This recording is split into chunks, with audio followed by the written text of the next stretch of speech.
For this PowerPoint, we will cover dimorphic fungi, which is the section of Chapter 59 labeled Systemic Mycosis. While the book does refer to the dimorphic fungi as systemic, you should also note that there are other organisms that cause systemic disease, like Cryptococcus, Candida, and Aspergillus. What sets the dimorphic fungi out from the other fungi is that they do have both a yeast and a mold phase. In the past, one of the tests that was done to kind of confirm that a fungi was dimorphic was to do a culture conversion, where you take the fungus that's growing on a plate in the mold form and place it in an incubator at 35 to 37 degrees to see if over a course of a few days if it would actually convert to a yeast form. Dimorphic fungi are able to cause infections that affect other organ systems throughout the body. These infections can vary in severity, and patients who are immunocompromised tend to exhibit the disseminated form of the infection. Primary infections involving dimorphic fungi typically are pulmonary related, and they're usually asymptomatic and cause no sort of lingering effect and are self-limiting. It can progress to an acute or chronic disease, and it can also cause a granulomatous type lesion. Yeast can enter the lymphatic system through macrophages, at which point they can disseminate into other organs. Disseminated infections are very fast, and they can potentially be fatal.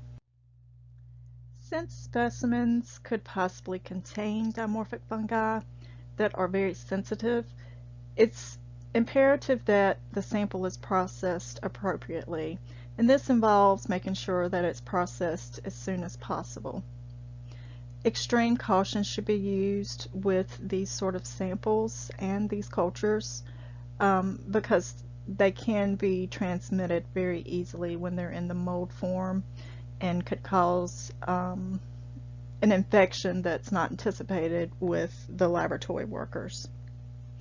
Serology testing and biopsies detect most of these infections. So we're going to look at the most common dimorphic fungi. The book does list several. Some of them do not go into very much detail about it, but I'm going to try to cover as much as I can about these. Blastomyces is the causative agent for blastomycosis. And blastomycosis is an infection that contains a mixture of pus-producing and granulomatous inflammation. This is also known as Gilchrist disease. These infections can be acute and chronic.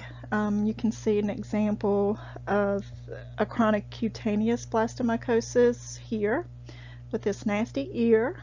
It's an ulcerative type lesion, and it typically affects the exposed tissue or the mucocutaneous tissue. If blastomycosis becomes systemic, it can involve any organ, including bone lesions, osteomyelitis, and you should also note that blastomycosis can happen within dogs and humans. So dogs can actually get a cutaneous type lesion that looks very similar to this. This is a much better picture of the Ohio River, which is one of the places in North America where you can actually find blastomyces. And that's because it's a soil saprobe, and it's usually within the soil or the wooded type areas where there's some sort of decay. And individuals can get blastomyces through inhaling the organism through the mold form of it. Some of the specimens may be sputum or some of the subcutaneous tissue, skin scrapings, and possibly blood and urine, depending on if you're doing some sort of serology type testing. Anytime you collect a specimen for any sort of culture, of course it should be done with an aseptic technique where you're using a sterile collection device, as well as ensuring that the area is cleaned as good as possible before collecting the specimens so that you don't get any sort of contamination through normal skin flora. The appearance of blastomyces on a fungal culture would be slow growth with white to beige colonies. A 37-degree culture or a routine culture on regular blood agar media would appear yeast-like with wrinkle folded type colonies. The microscopic appearance of the mold form would be fine septate hyphae. So you can see a picture of this to the side where you have the very fine hyphae. You can see some of the septate type divisions within that hyphae. You can also see the conidia that are growing directly on the hyphae, and then you can see some that are also projected off that look similar to a lollipop where they're just kind of coming off the side of it. If you were to look at the yeast in the 37-degree type culture, it would just kind of be one single bud, and sometimes it would have a broad base. Some of the additional tests that would be used would be PCR testing or serology, looking for some sort of antigen antibody type reaction. Here are some more pictures of blastomyces. You can see again the fine hyphae in these two images here on the end, where they have the conidia directly on or slightly coming off of the hyphae. The two culture views, you can see that it's got that tannish type look. This one's a little bit more kind of rigid, and you can see some that's a little bit darker beige color.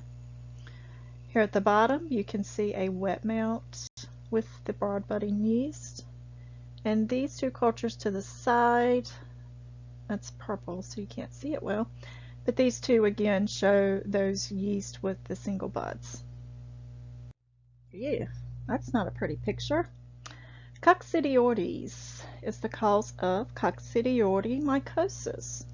And this is a respiratory type infection that can be self-limiting or it can be chronic. It's also known as valley fever. It is a primary infection that's usually asymptomatic and self-limiting, but it can also be a disseminated type infection, which can not only involve the respiratory tract, but also the skin, as you can see here, bones, joints, lymph nodes, adrenal glands, and even the central nervous system. So based on this picture, where do you think you can find coccidioides? That's right, in hot semi-arid climates like the desert. So southwest United States deserts, northern Mexico, Central and South America. So it is a soil saprophyte, and it can be inhaled through the arthroconidia that are in the soil from the mold form of coccidioides. It's an occupational type hazard, and sometimes it's inhaled during sandstorms. Specimens would be sputum, skin scrapings, blood, and urine. So the mold form of coccidioides growing on routine fungal cultures would appear as a fluffy, white, cottony looking mold, otherwise termed as cobweb. And so anytime you see a mold that looks like this, it's considered a very hazardous mold. So typically you use a lot of caution if you see anything growing on a fungal culture that's fluffy and white, because just taking that top off can create those arthroconidia can come into the air, and it can create an environment where the workers can actually breathe that mold in. So the microscopic appearance would be, for the mold form, septate hyaline hyphae with arthroconidia that are a barrel shape. So if you can kind of associate the desert being dry, needing a lot of barrels of water, then you might be able to associate this appearance with that whole concept of identification for the coccidioides. Now, the culture typically grown in the lab doesn't produce a yeast form, so that's why that's not listed on here. However, you can see it in direct skin scraping type specimens where KOH is used. And what you're looking for with those is the presence of spirals with endospores, which is very diagnostic of the coccidioides within those samples. Additional testing would be PCR testing and serology. So here we have coccidioides growing in fungal culture. Here at the bottom you can see it's white and fluffy. Up top you can see the white and fluffy. However, the flip side is a little bit darker. The microscopic appearance, you see those barrel shapes with the septate where there's divisions. And then up top you can see some of those divisions with those barrel shaped arthoconidia. You can also see in the direct specimens with tissue or both of these do appear to be tissue. But this particular one up here at the top, you can see where the spiral has come open and you can see those endospores that are starting to come out. Ew, histoplasmosis. This is a chronic granulomatous infection that begins as a respiratory illness and then it can eventually invade the reticular endothelium. And this is caused by Histoplasma capsulatum. It is also known as spelunker's disease, and this is because of the spelunkers, also cave explorers, that get exposed to this when they inhale the aerosol conidia or the small hyphae fragments. This disease can also mimic tuberculosis, and that's because it can cause ulcerative type lesions in the upper respiratory tract, as well as the other symptoms that it causes. The disseminated infection can progress throughout the reticular endothelium system, with primary sites of dissemination being the lymph nodes, liver, spleen, and bone marrow, but it can also infect the kidneys and the meningeal layer of the central nervous system. Histoplasma capsulatum is claimed to exist worldwide. It is, however, endemic to Midwestern and Southern United States. You find this within contamination of soil with bird droppings and bad excrements.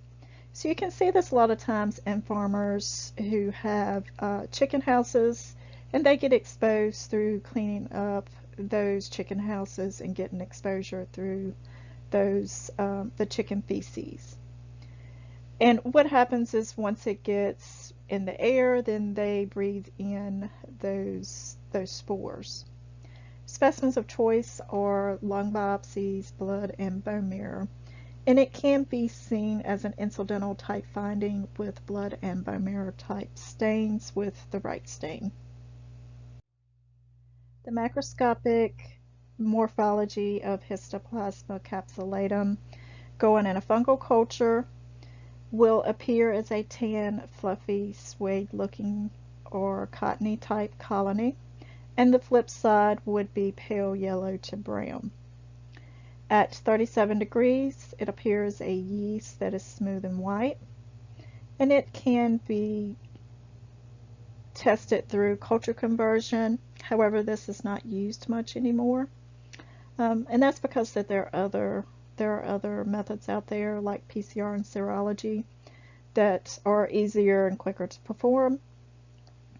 The microscopic appearance of Histoplasma capsulatum, at 25 degrees, the mold form will appear as fine septate hyphae, and these will have macro and microconidia. And with these macroconidia, you can see over here where they have these little projections around the edges. And so this is one of the ways that you would identify it. You can see these fine hyphae. The yeast form will have a narrow neck on the bud, And if it's intracellular, those yeast will look round to oval as well. Here we have some images of how they would appear growing on culture. You have that white look with the reverse side that's tan. And this looks like it has probably aged some in this culture. This would be the tissue type specimen. And you can see growing here in the center on culture as well. Well, these look kind of yeast-like. And again, you have just those single yeast cells here in this tissue specimen. Here at the bottom is just an image showing those projections where you have the macro, the large, and the micro conidia coming off of the hyphae. And again, you can see those septate divisions. Sporothrix is the cause of spore trichosis, which is also known as Rose Gardner's disease. So talk about your green thumb. So what this does is cause a chronic cutaneous and subcutaneous type infection. And what happens is it will start as a small non-healing type ulcer, and then over time it can develop into a nodular lesion that will start to move towards the subcutaneous tissue and then later the lymphatic system. It may cause a chronic type condition, but it rarely progresses any further than just those lesions. Pulmonary sporotrichosis is rarely caused by actually inhaling the spores. Sporothrix is found worldwide, and it is isolated from soil, living and decomposing plants, wood, and peat moss. So the infection happens when there's some sort of trauma to the hand, arm, or leg, and this is usually by thorns or splinters or some sort of bite or insect sting or a scratch. So this is considered an occupational type hazard for farmers, nursery workers, gardeners, florists. The specimen of choice is anything from the wound itself, like the pus, or the lesion itself, the tissue from around the lesion. Sporothrix, based on the morphology growing on a fungal plate, is that it is a rapid growing mold, white to cream to brown. It is velvety and wrinkled, and as the culture matures, it will turn dark and flat. At 37 degrees, it does appear as yeast with a cream to white appearance. When you look at it microscopically, the mold form will look like very delicate thin hyphae. So you can see several of those over to the side where it is very thin. They look very delicate, and they can resemble ropes. They are septate, so you can see those divisions within that hyphae. You can also see the conidiophores will produce several conidia on it that look kind of like a little flower arrangement. So off of the hyphae, so you have the long hyphae, and then you have the conidiophore that holds up all of those conidia. And you can see this one over here that looks a lot like a flower would. So this is a good way to associate this with the type of disease that it causes with, gardening flowers. The 37-degree microscopic appearance or from direct specimens would have a round to oval cigar shape to the yeast cells. Here you can see in the top corner where the specimen has those rounded cigar shape type yeast cells. You can see some that are a little bit more rounded, whereas you see some that are a little bit more of a elongated cigar shape. Here's a good image of those conidia on top of the conidia that have that flower look to them. Here is a nice example of a white yeast colony. And then you can see the tan appearance on an agar plate. And then you can see the dark look that it gets once it ages. Paracoccidioides brasiliensis is the cause of paracoccidiomycosis. This starts in the lungs and it spreads to the mucous membranes. It is asymptomatic and self-limiting, but it can disseminate to other tissue and cause a cutaneous disease, like pictured here, where it has infected the mucous membranes. It is found in South America, Mexico, Central America, and Africa. It is a possible soil saprobe. Specimens would include tissue biopsy, blood, skin, and urine. It is identified based on the slow grow rate on fungal media that is white, heaped, and folded.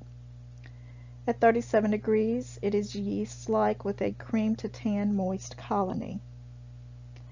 The microscopic morphology for the mold form appears fine and septate with hyaline hyphae, but you also have a few microconidia along the hyphae.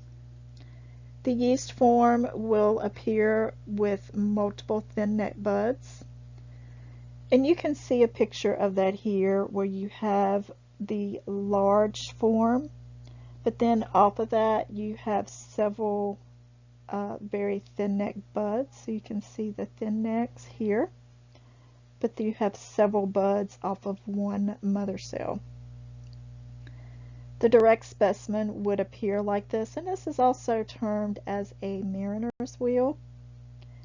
Additional testing that could be performed would be PCR and serology testing. Here again you can see more images of that mariner's wheel. This would be in perhaps tissue samples where you could see this type of morphology, where you have the mother bud in the center with thin net buds off to the side. And here you have those heaped colonies in this culture media that has sort of a tan appearance to it. Telleromyces marnifia is an emerging pathogen in an immunocompromised person. It causes focal, cutaneous, and mucocutaneous infections, and it is endemic to Southeast Asia. It is transmitted, its transmission is unknown, but it is associated with the bamboo rat. Direct examination of the infected tissue and the exudates will show small yeast-like cells with an internal cross wall. The macroscopic appearance would be a flat bluish gray to green center, with the periphery of it turning red to maroon, and you would see this on the reverse side of the agar plate.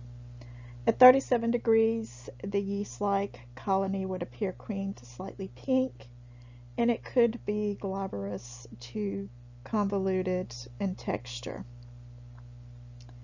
With the microscopic appearance, you would see a septate type of hyphae, and this would be a simple branch conidiophore with phyllodes on it and conidia. So that appearance, when you're looking for the phylloid, you're actually looking for, so you have here at the bottom you have the hyphae, and then you have the conidiophore, and then from there you have these phyllodes, which look like finger-like projections that hold up all of the conidia or the arthroconidia on the ends of them. With direct examination of the tissue, you're looking for small yeast-like cells. Testing for this would be done on PCR. In here you can see some examples of the colony morphology, and you can see where it kind of radiates out with that maroon color onto that agar. And then you can see those yeast cells will actually start a fusion. Now, I could not find a lot of info on the Amencia species other than it causes the Aedes spiromucosis, which is an asymptomatic pulmonary infection that can disseminate in the immunocompromised host. So I did find that it does infect the immunocompromised host, but that was about it. It is isolated from the soil, and the infection comes from inhaling the conidia. And the identification methods are PCR and DNA, just based on the fact that it is hard to culture this within the lab. And here we have a review of the morphology with the mold versus the yeast form. With blastomyces, you have the hyaline hyphae that is septate. This picture doesn't depict those divisions, but then from there you have the conidia that comes off that looks sort of like a lollipop. Then you have the yeast form. Coccidioides has those barrel-shaped arthroconidia. And then you have the spiral with the endospores on the inside. Histoplasmosis, again you have septate hyphae. And then you have those projections that are around the edges of the conidia. Then you have the yeast form. Paracoccidioides, you have those septate hyphae. And then you can have the microconidia along with the cells, the yeast cells that have multiple budding around the edges, looking like a mariner's wheel. Here is another picture that also includes the sporothrix. And I also want to make mention that several of these may not be endemic to the United States. However, it is good to know them for the simple fact that people can travel outside of the United States, become infected, and then come back to the United States. So you still need to be familiar with them as far as pathogens.